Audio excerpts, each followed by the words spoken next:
They step into the biggest shows with the biggest names, and sometimes they get written on or off in a moment's notice. It's time to find out all the dramatic details of what it's like to be a guest star.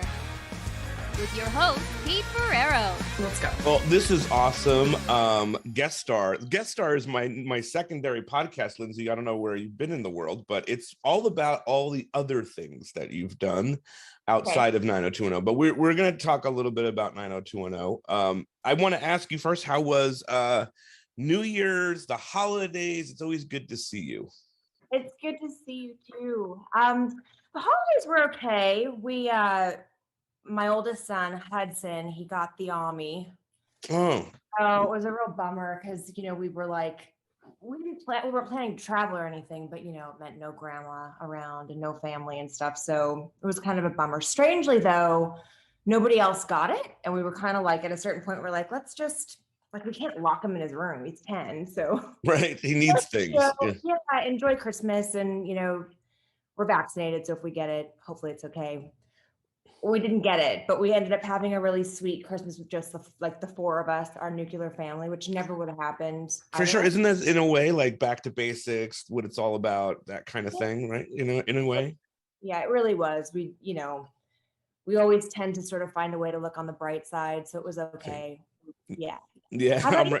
I'm good. I had a little bout of the COVID remix, the Omni. I did. It wasn't. I was fine. I really didn't have many symptoms. I almost didn't even know I had this thing. I am vaccinated, triple vaccinated. So obviously the vaccines were working and all of that stuff, but it was not fun for a few days. Oh man, I'm so sorry. It's okay. We're getting through. It's exciting though. I mean, talking about some of the stuff that you've done, and we've talked about this before in other places, but you started acting at a very young age. Where did it all kind of start for you? Where does the acting bug hit you?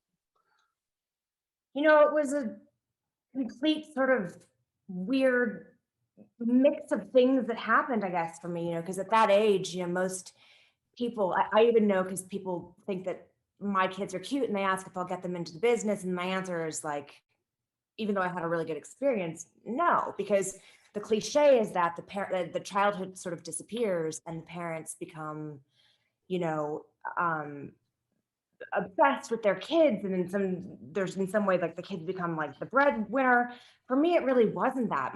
Nobody in my family was in the business, and I was in a ballet class, and the ballet class was held at a department store, and the woman that ran the department store was like, "Can you ask my mom if I would, be a part of their catalog?" They're like, it's called Hinshaw. It was like a tiny department store in Arcadia, I think.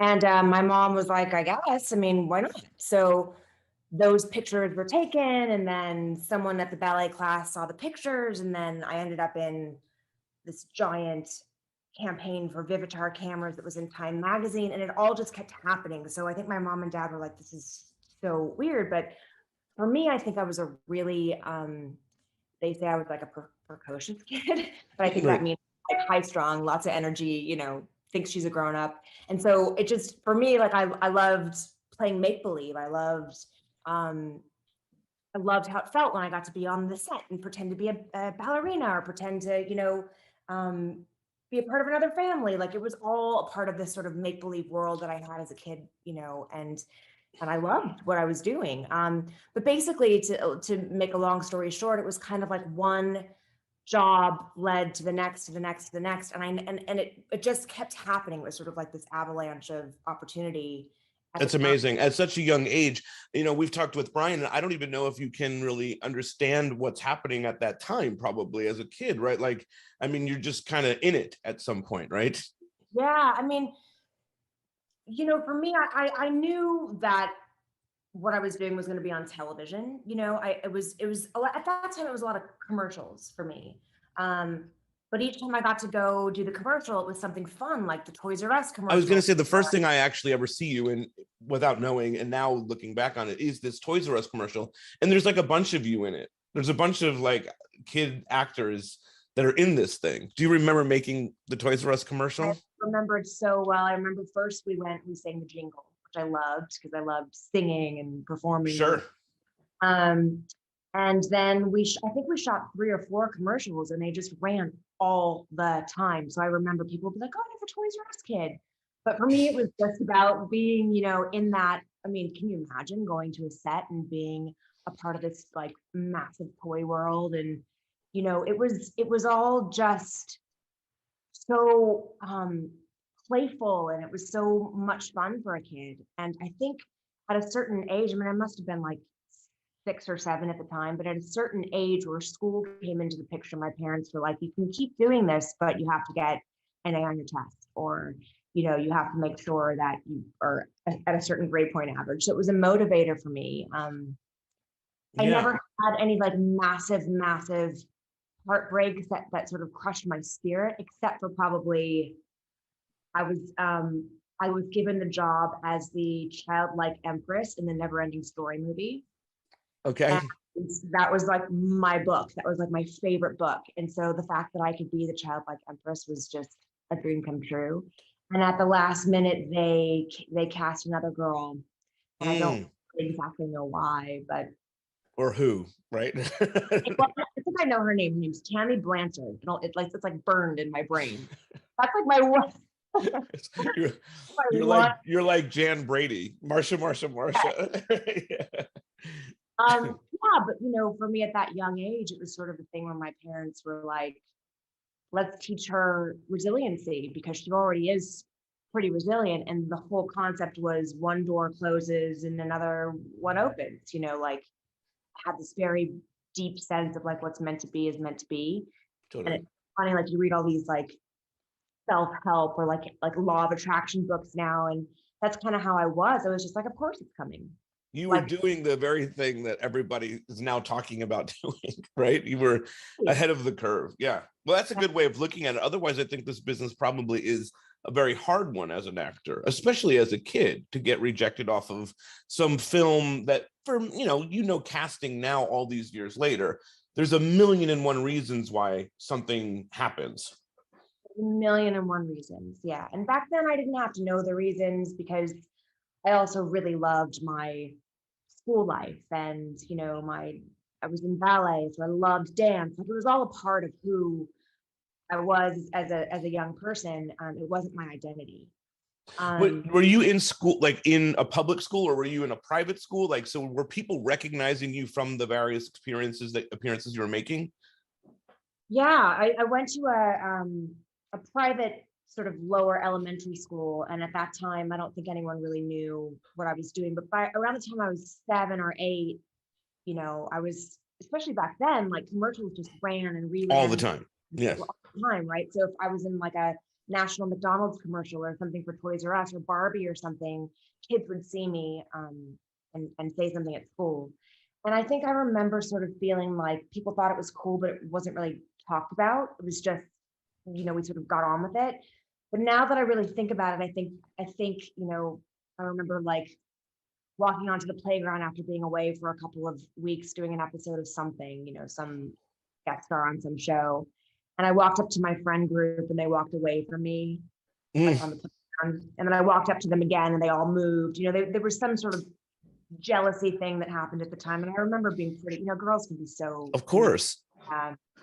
It's interesting too, because nowadays probably you'd also be like an Instagram star as well. You know what I mean? Now with the way social media is, and that back then being an actor was it wasn't necessarily a cool thing, but nowadays if you were, they build it into their brand and everything else. Exactly. Yeah. I think the idea of being on television was it was such a strange abstract concept. Even for us, we didn't really, like as a family, we didn't realize what that meant, Right. Yeah. And also at the time, there were very few faces of color on television, particularly Asians, so, and I was, my mom's Korean and my dad's a white guy. I think I had sort of like a watered down, vaguely Asian or, Asian look that just people just kept casting because it was enough to sort of color the tapestry of whatever commercial or or a TV show was going on.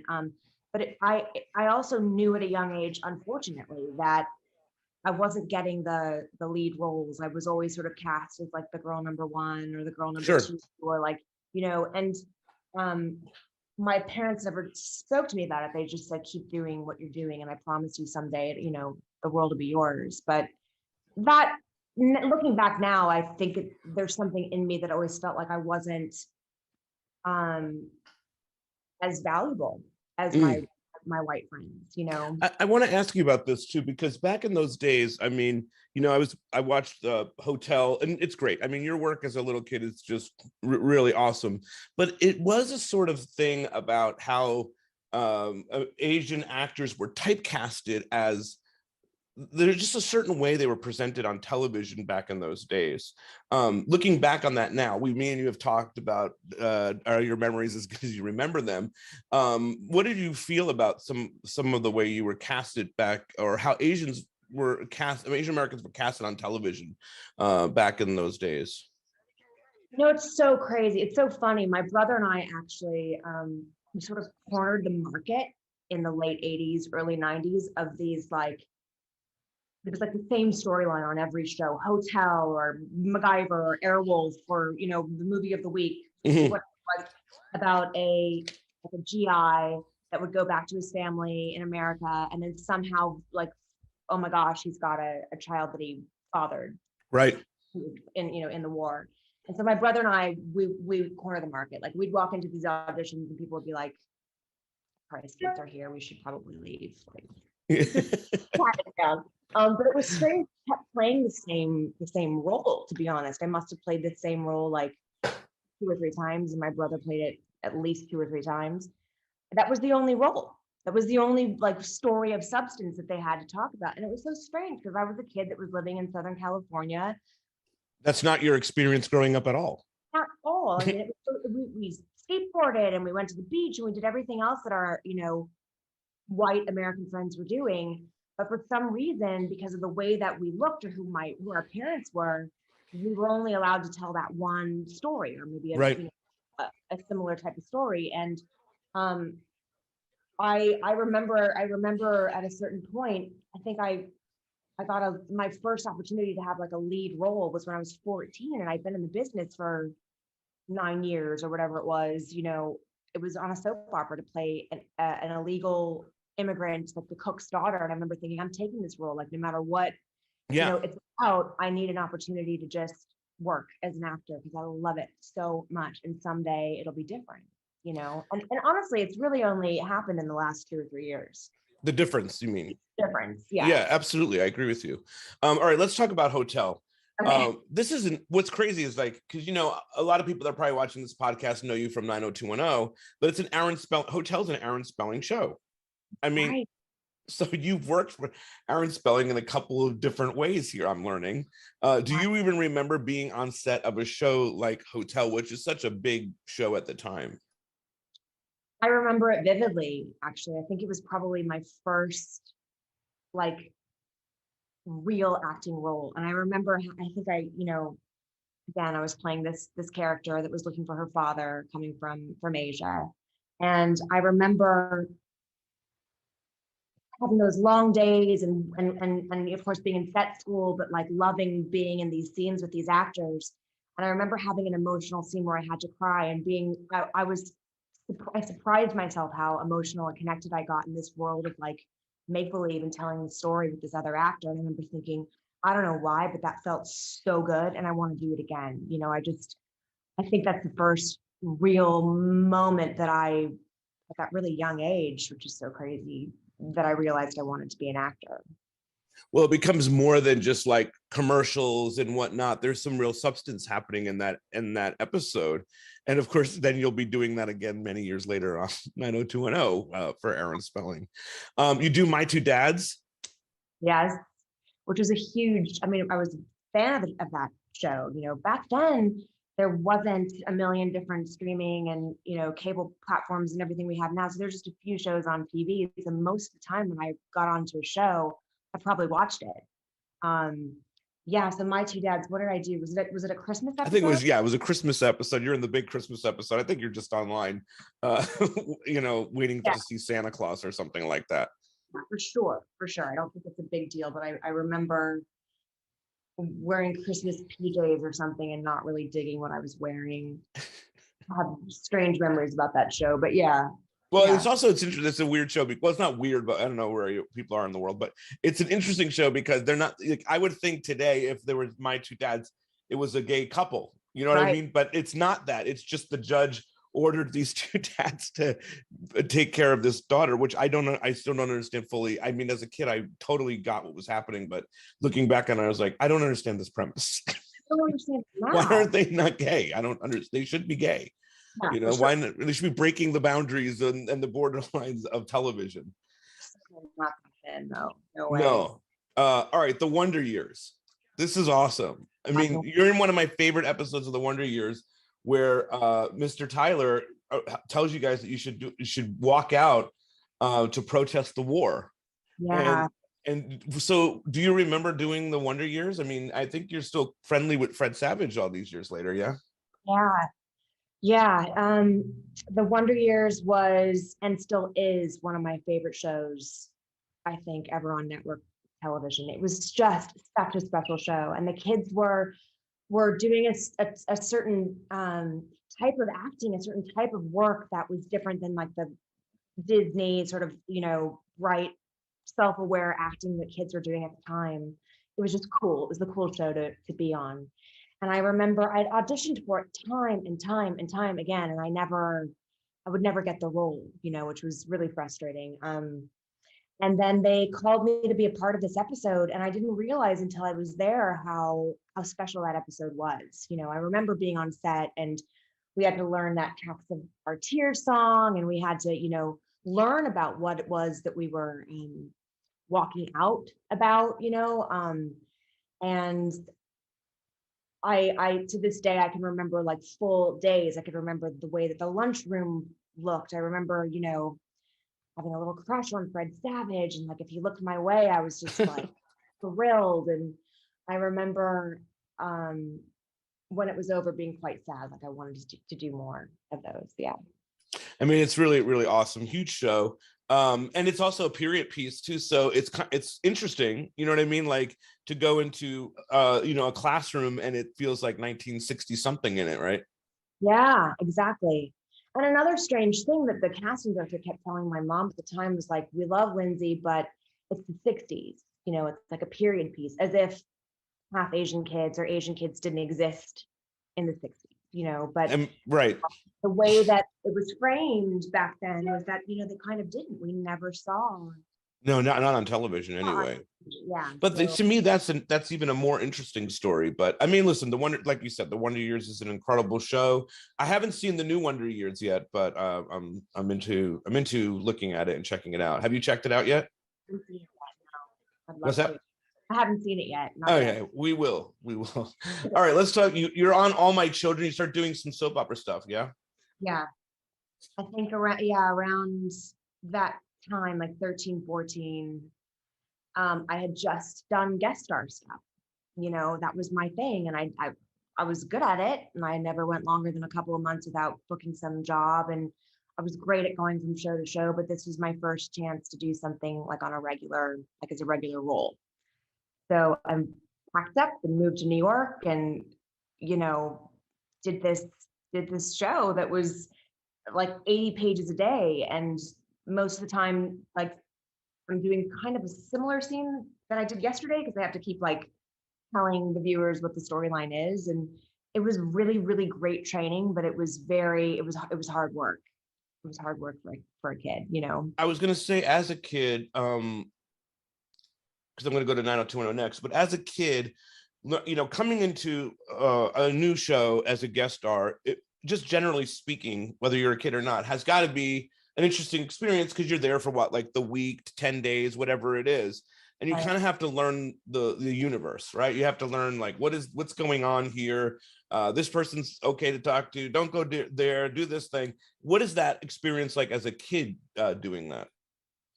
It's interesting, like There is no work environment that I can think of that has such a clear, spelled out hierarchy.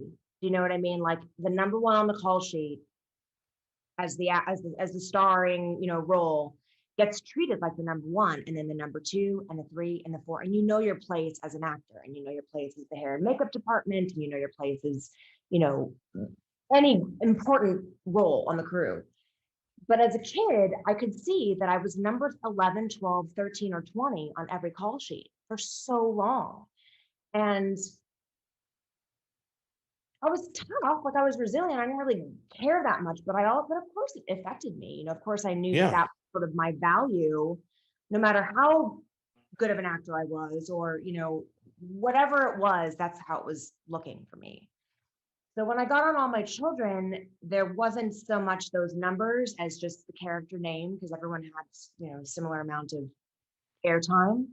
And it made me feel like I was a part of a company of actors. It almost felt like a live show because it was. We did tape it live. And I clicked into less feeling like I was visiting or having to mind my P's and Q's, or, like I left that feeling behind. Feeling you have when you're a guest star, because when you're a guest star, you're literally the guest on someone else's set. Oh, yeah. Yeah. This was the first time that I felt like I was really part of a world. So it was great. It was great for me. So 90210 comes, well, I don't know, Frasier. I don't know if Frasier's 90210 is definitely first, right? I finished All My Children and moved home, and I think I was about 17 or 18, and I got on 90210 at like 19, 20. So there might have been a couple years there where I did some guest stars and some other things. All right, let's talk about 90210 though, because we're just talking about learning the lay of the land on a show as a guest star as a kid. I mean, the time that you walk into 90210, it's not a secret. I'm not saying anything, out of school here, but it was the show was in a different place, right? I mean, there's some of the actors were already checked out. They were done with this. I mean, I think Jason leaves the very next year that you get there. So, I mean, people were already moving out, and there's been a lot of talk about, and I don't know that this is necessarily your experience, but I know there's a lot of talk about how the girls could be on 90210 and all this stuff. But in the first period of time that you were there, before you got made a series regular, what was that experience of coming into such a huge show like for you? Right. So, I was a massive fan of that show because you and I have talked about this before, but I was just a year younger than where the characters were like in high school. That's right. So this show for us, for our generation, was the first time that we had a show about us, about kids. Yeah. I mean, and the things what I love about it so much is the things that were happening in my school. And I wasn't in West Beverly. I was in New Jersey, but they were kind of happening in our lives at the time too. So it was definitely right on point for our generation. Right. Exactly. Mm-hmm. But I guess, and also I auditioned for spelling like a lot of times. And I think when this audition came around, you have to remember that I'd had this like lifetime of guest star work. And, I probably had more television credits than anyone sitting in those rooms auditioning. And I had that confidence, but I also kind of knew, unfortunately, I only know this now looking back, but I kind of knew my place is like what my ethnicity was, and, and so on and so forth. So I walked in, and I think it was just to play the secretary. They were replacing someone. They were replacing the secretary at the beat, right? Right.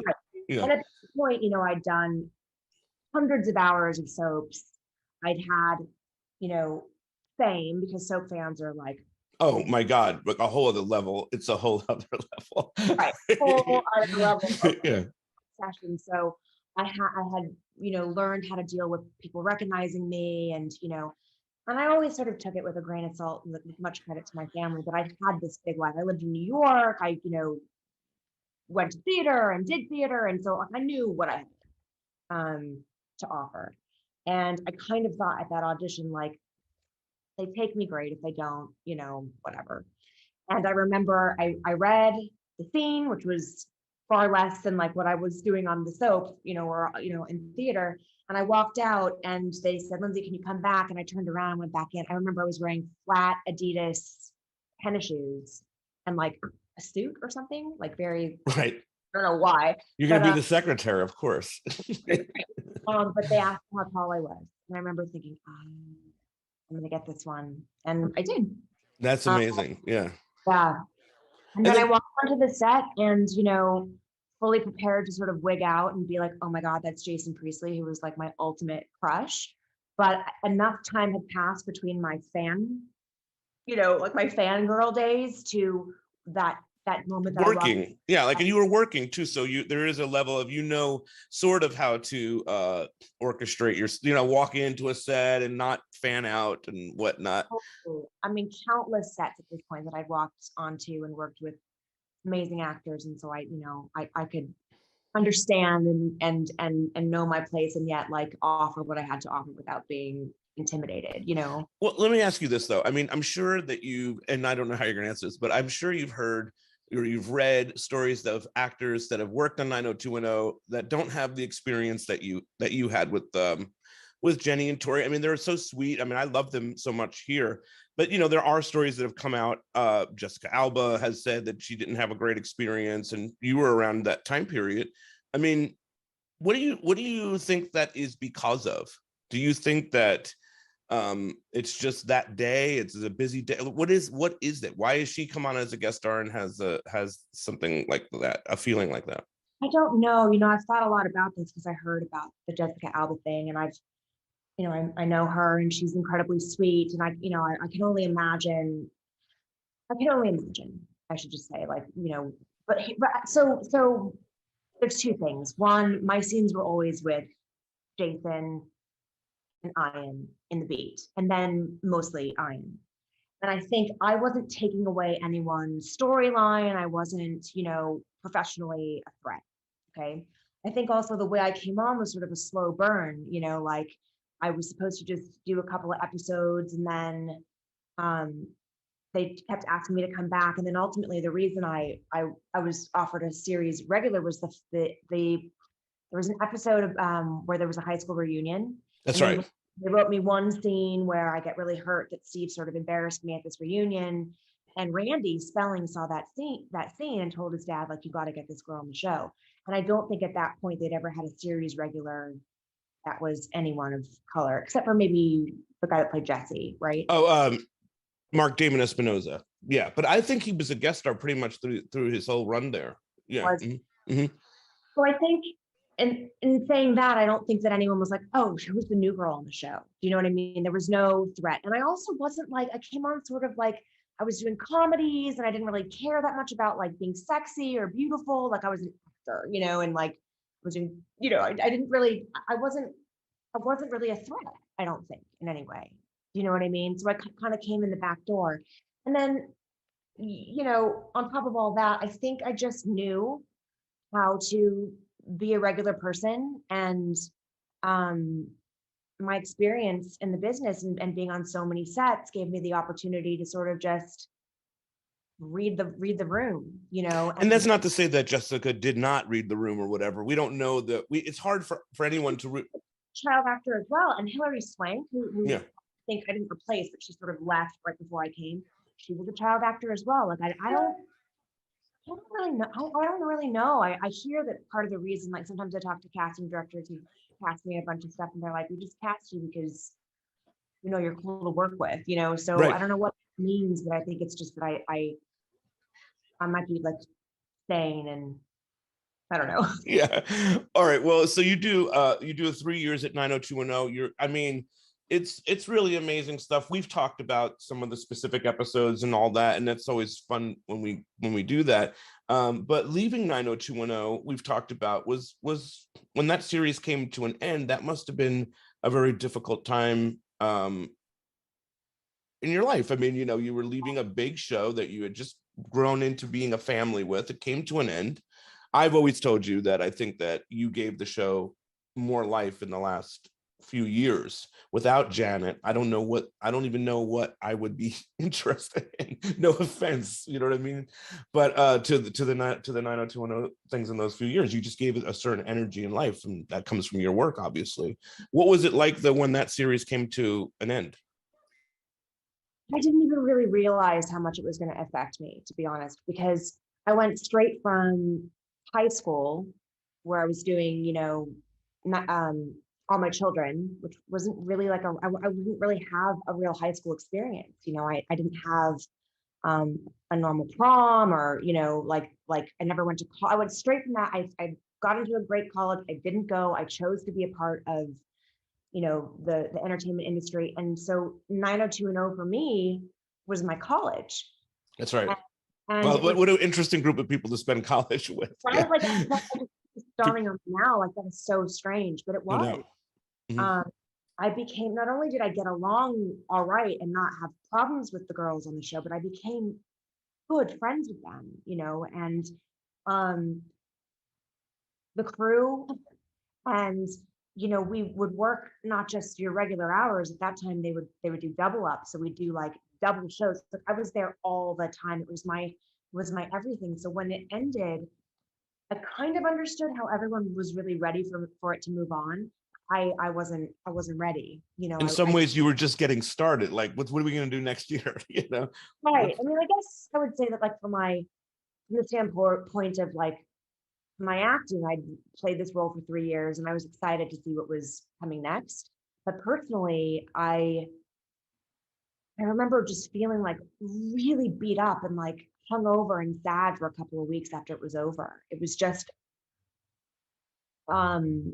yeah, I think that's, like, actors always talk about what it's like when a big show ends, and it is so hard to tell you in words how impactful it is, because it becomes your whole world.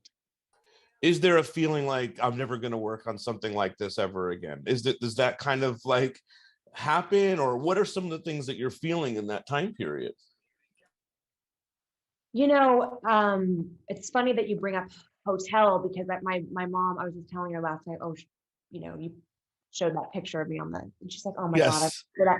When that episode ended, I remember crying my eyes out, and my parents just got the giggles and laughed so hard because I was so sad that I was never going to see the director or the actors. Right. I'm so close to them, and at a certain point, I realized that damn well that each show ends, and that it ends.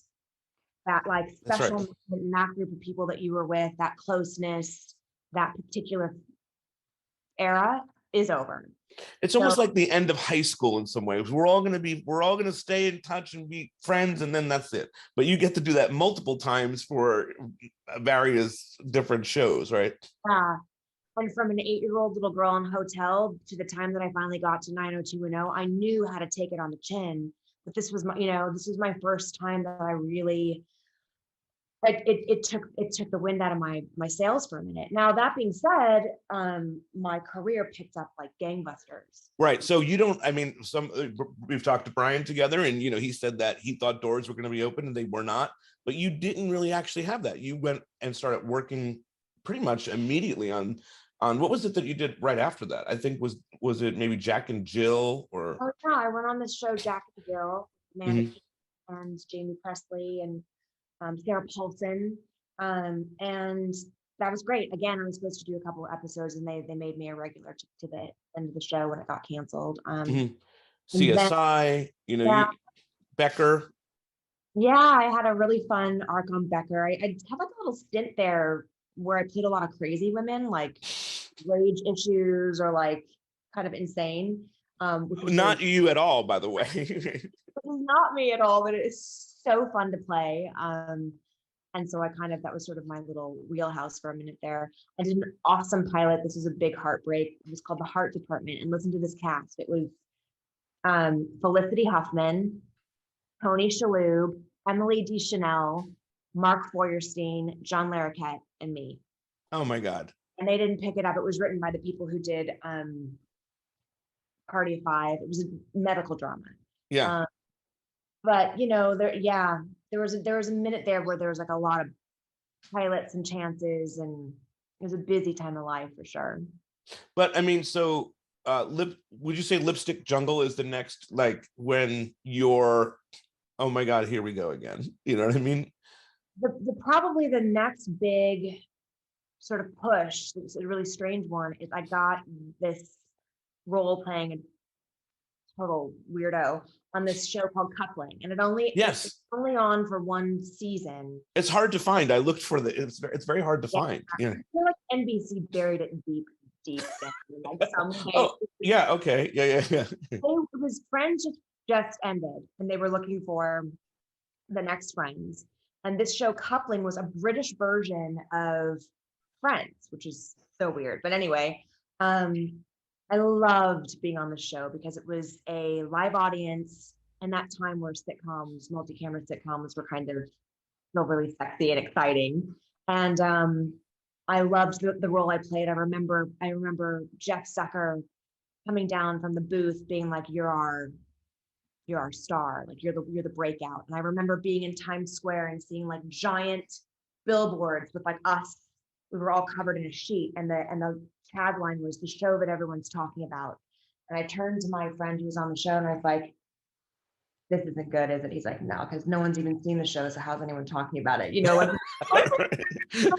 Well, that's so interesting though, because you're a positive person, but once you saw that, you were like, oh no. Oh man, like there was just no way people were going to be willing to like be force fed the next Friend. No, especially that, right? Mm-hmm. And it was extremely racy, and like at the time, it was all about sex and dating, and it had really kind of raunchy sense of humor. And at the time, I think they realized they had to backpedal because the sponsors, the people, they were like, this is too much, and we were yanked off the air, and that was it. But it was kind of the show that everybody wanted. And this particular role, this role of Jane, she was like the fun role. And the fact that I had the chops to do it, that I'd come from this soap and now I was doing this like pretty, high level comedy, it changed my career for sure. That's really awesome. And it's interesting too, because right, you come from 90210, which is such a huge show, and in Coupling, I mean, I'm sure there's a part of you that's like, hey, maybe the hype is real on this, and this is going to be, this is going to be the next one, right? Yeah. So is it what's weirder? What's I don't know, ending on 90210, or now this thing getting canceled after one season, after all the things it potentially could be? I'd say that neither one of them ever felt like, I think I because I'm always able to really read the situation, you know what I mean? Sure, yeah, clearly. So I knew I was coming onto a show that was sort of reaching its end. So it wasn't like the dream job that an actor would want. I knew I was coming on to sort of a ship that had been out to sea for some time. Sure. But happy for my opportunity, you know what I mean? And with Coupling, I knew that I got this great role that everyone wanted. And if it did work, I knew that my life would change. But I also knew that you couldn't have friends twice. That's right. So you're going with both of those things as you went on with it. It can't, it gets it's done after a season. You start going back into doing some really awesome guest stuff. NCIS, you do a How I Met Your Mother. You're Kathy in How I Met Your Mother. It's really, really funny. What was your experience like on How I Met Your Mother? How I Met Your Mother. So I was already, I think I'd just done the pilot of Lipstick Jungle. And so there's a little bit of time before the show gets picked up and you start shooting. And my manager called and said, there's this really funny role on How I Met Your Mother. Do you want to do it? And I hadn't seen the show. I'm like the only person who hadn't seen it, but I loved it. She was like a really, really fast talker. And I loved that challenge because that's super fun to do. And it was fun. I ended up actually connecting with Josh Radnor, and we ended up dating for a little over a year after. Oh wow. Yeah, so there you go. That happened. That came out of that. I'm curious, do you like doing the comedy stuff more, or do you like both in different ways? Where are you most comfortable, do you think? I'm comfortable in both. The comedy, I think, and I'm only telling you what I've heard from like managers and agents and whatever, but there was a group of women that, this sounds really, I can't believe this is going to come out of my mouth, but funny women are not usually cute women, is what it was then. Now that's not your opinion. That's what agents had said at the time. Right. So ridiculous. But there was a group of girls who could play both leading ladies and be funny, and I really liked being in that. Yes. You know, that group. And so for some reason, like, you just keep getting cast in the same sort of things because people are like, who'd be good is this one that we saw in that last comedy. You know what I mean? But I did get to a point where I thought, I don't want to be pigeonholed into just doing that one thing. And there's a certain self-awareness with comedy that you don't have those moments that I had when I was an 8-year-old little girl, or other moments, where you click into this like emotional, you're like a vessel, you know what I mean? When you're doing certain dramas and being so into another character and another story, like doing that deep work. And sometimes with comedy, you don't get a chance to do that. Like, it's a bit more, you have to play it truthfully, otherwise it's not funny. But it's not as exploratory, Right, like becoming Kathy on on How I Met Your Mother is not really going to. It's not, I mean, it's I don't know. She's a great character. Continuum life, yeah. It's so fun though. I have to say, like, if I spent the rest of my career getting to play Kathy's, and getting to do these fun things, I'd consider myself a really lucky person, Thankfully, her name wasn't Karen. Thankfully, it could have been. Totally. Kathy may have been a little bit of a Karen. We're learning. Okay, tell me about your experience with Lipstick Jungle. Okay. So you're right. Like, Lipstick Jungle was probably the big change. And to this day, it's probably the thing, when people recognize me from 90210 because people of our generation love that show. Right. Sorry, I'll always know that. Yeah. And I'm proud of that. This show, for some reason, it had like it was on for 2 seasons, but people that were fans were like uber fans. But for me, it was the first time. So you always hear the story, and it's so cliche, but I had pretty much kind of felt like I wanted to give up on acting just before I got Lipstick Jungle. I'd had so many pilots that didn't go. I'd had so many shows that were on the air that got canceled. I was just kind of like, I was 29, and I was sort of in this like weird existential crisis where I'd worked my whole life, and maybe I didn't want to like wait for other people to tell me when I could be creative and be happy and make money. I was going through a divorce. I just was really ready to just switch my life around. And the script came across my desk, and I knew, again, I was like, here we go. They're looking for the heir apparent to Sex and the City. And I've been down this road before. Like, you can't remake or fill the hole of such an iconic show. But it was the woman who wrote Sex and the City. And there was something in the script that I knew, because these women were in their 40s and they were like in their career. And right. I was lost getting a divorce, like 29. Like, I was not like these women in this script. But the character I was playing was a fashion designer, and she was an artist, and she was getting a lot of criticism, and she got really bad reviews. And the audition scene was a total breakdown. Like, this business is cruel. This business is so messed up. Like, she had like a total venting moment. And I remember going into the audition, and the words were almost so true that I had this out of body experience, and I did like this weird fake cry, which was so bizarre. And I walked out of that room like, I just quit. I can't believe how badly I bombed that one. Like, I've just lost all energy for this thing that has always been my identity. And I was staying in an apartment, the Oakwood Apartments, because I was going through this divorce, and he was in the house, and for some reason I was at the Oakwood Apartments, and I had a mattress on the floor, and I remember just thinking, what happened? Like, what is my life? And the phone rings, and it's my manager, and she says, "Hi, Victory." And I was like, what? Wow. I could not believe it. And she said, they want to cast you. There's just one thing you have to go in and read with Kim Raver and Brooke Shields. They're going to record it, and but this is yours. And I went in, and we clicked, and I had a real acting moment with them, and the scene really clicked, and then it was off to the races. The next thing I know, I'm in New York City and going to do my fittings like in Bergdorf Goodman's with like rows of like couture dresses and shoes. And I went from like, the Oakwood Apartments to the dream, like the movie star dream, you know. And I got to lead a show. It was 3 women, and I shared 1/3 of that responsibility.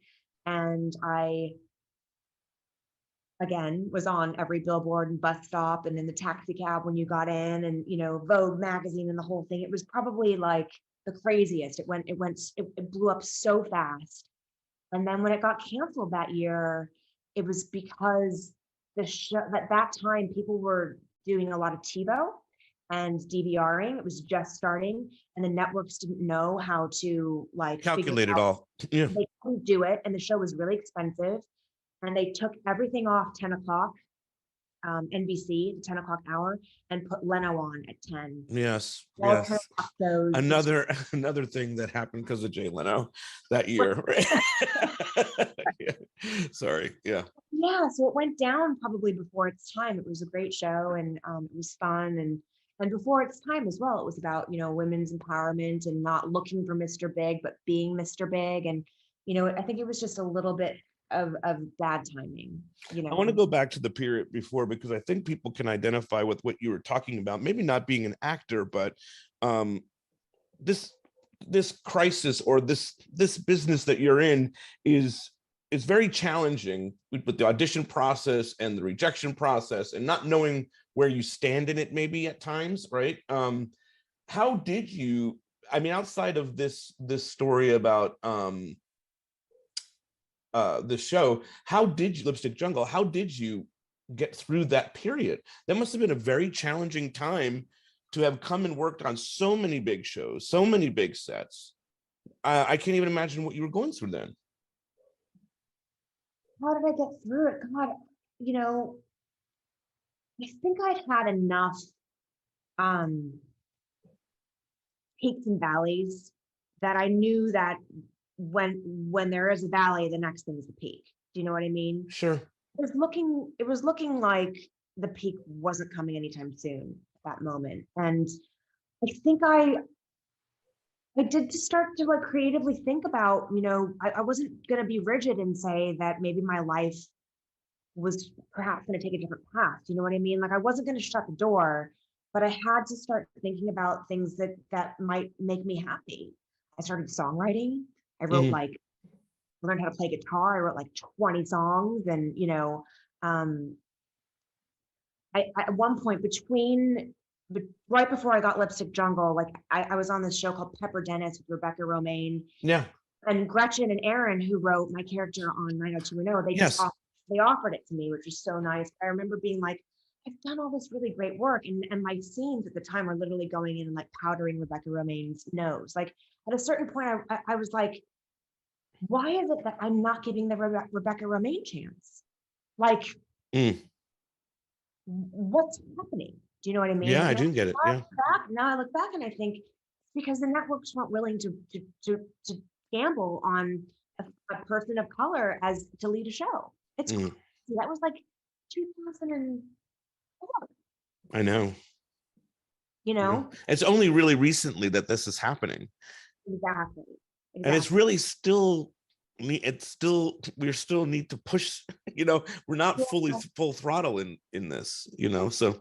Getting there. But, you know, to be honest, like I get on that show, that Pepper Dennis show, and I do what I always do. I take what I have and I make it as fun as I possibly can, both personally and professionally, you know, in my scenes on set. And I'm so grateful that I get to do and be an actor. And that's just me as a person. I think I always just see that like what I'm given is meant to be in the timing that it's given to me. And if I spent time thinking, well, I could have that, or I deserve more, or whatever it is that could like take you down and make you feel sort of rotten inside. If I even went there a little bit, I not only wouldn't have survived it, but I wouldn't have kept going. You know, well, I know people probably asked you this before, maybe, I don't know. What now with the perspective that you have on what happened in that time period, what advice would you give yourself? You know, I'm actually really proud of my younger self. Like, to be honest, now I look back and I get emotional. I think, holy shit, like, what did you keep going, but I didn't really realize what it was until like now when you look back, you're like, oh my God, it's so clear, but at the time I didn't see it. And I would have, I guess the only thing I would have said I would have said to myself, or what I would say to myself is work harder, just work harder. You know what I mean? I think there were certain moments where I just realized, well, this is what I'm going to be allowed to do. I wish I known that there was going to be an opportunity coming up, around the bend. My dad used to always say, just wait till you're 30, just wait till you're 40. Yeah. Just wait. I mean, you're still working. So, I mean, and it's great stuff.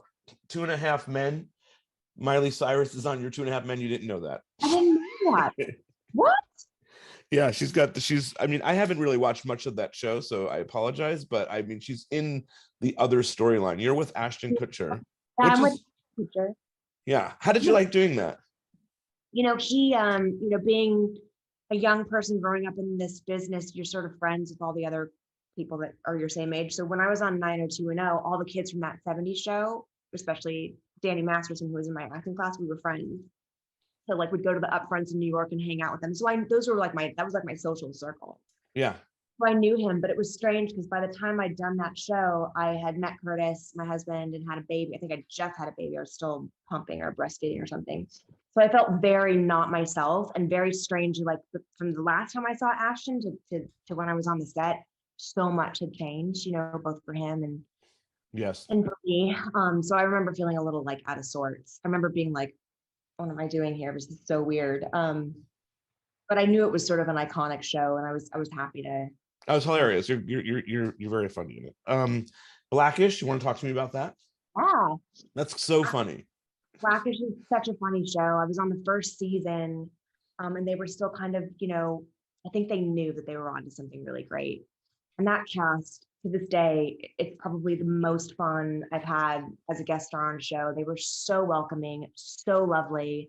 It was sort of a group setting, so we all got to hang out, throughout the day when we were shooting, and I loved it. I loved being a part of that show.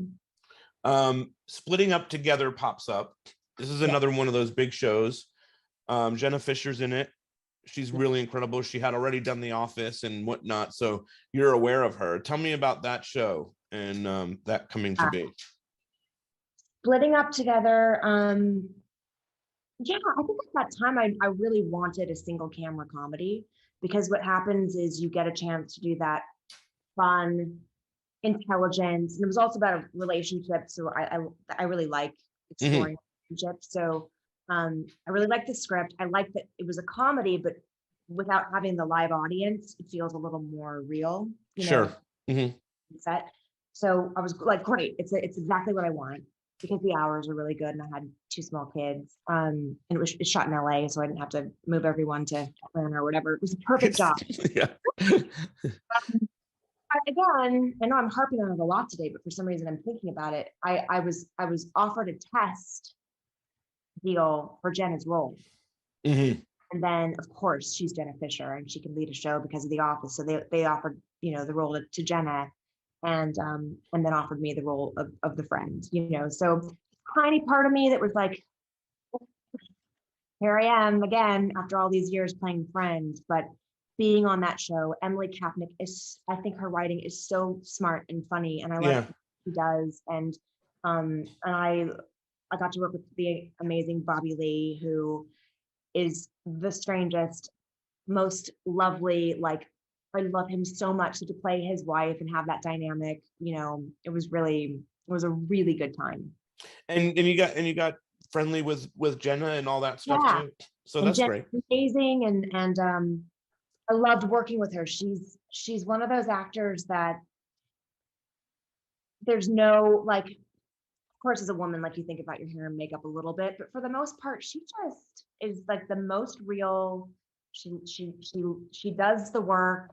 She's so professional, and she's become a good friend. And honestly, at the end of the day, like, everything you've ever done, unless you're doing your show and like going through and watching all the stuff that I've ever done, nobody knows, nobody cares. Yeah. That part along the way for me is the people I've met, the friendships I've made, and Jen is one of those people for sure. Awesome. Lastly, you did Atypical very recently in COVID, I would imagine, right? What was that experience like? Yeah, so Atypical, they called and offered me this role, and I was like, I guess it's COVID, like I don't know. I know, but then I watched the show and I loved the show. It's great. The first couple of seasons, my husband and I were just like, look, it's so sweet, and the actors are amazing and the writing's incredible. So I said yes. And I had a long conversation with the creators of the show, and they wanted me to play this like total narcissist and this like alcoholic and like not a nice person. And I haven't played that. So I really wanted to do it. Yeah. So, you know, you get your COVID test and like you do your swab, and it was strange because not only was it the first time back at work in so long, but it's the first time like out of my house in so long. Right, out of lockdown, right. Yeah.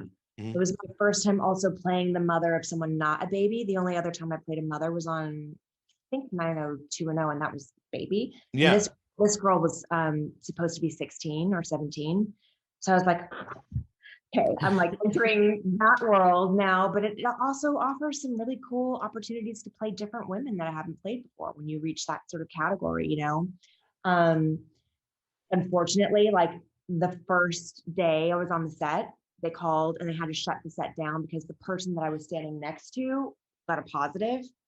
So I was like, the second I stepped out into the world, like this is actually going to happen. This turned out to be a false positive. It was all okay. Oh, okay. Oh, thank God. Jeez. Right, you know, they shut it down for 10 days or 2 weeks or whatever it was. It was crazy. I can't even imagine what this is like. This is going to be like over the next few years. I think we're just going to have a lot of things like this, right? I think so. What do you got anything down the pike? Anything interesting? You know, it's January 11th, which typically is sort of like pilot season. You know, back in the day, it was like all the network shows start and you get like 5 scripts a day and whatever it is. I don't know if we have a normal pilot season anymore. I think things kind of cast. Yeah, I think it's just like whenever they want to make it happen. Yeah, exactly.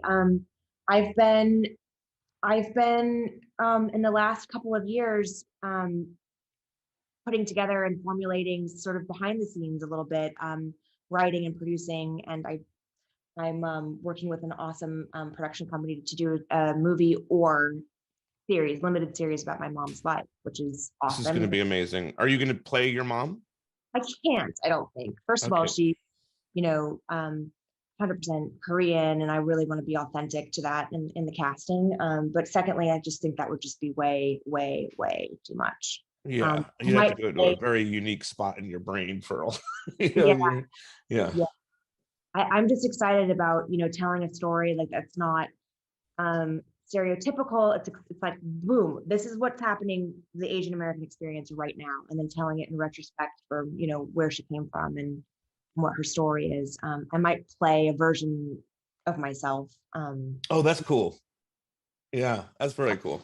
Well, this has been great, Lindsay. I love hearing about everything that you've done and you're doing. I think the world of you. I think you're super talented, and it's always nice hanging out with you. So thanks for your time. This was awesome. Thanks. We'll see you soon. You know it.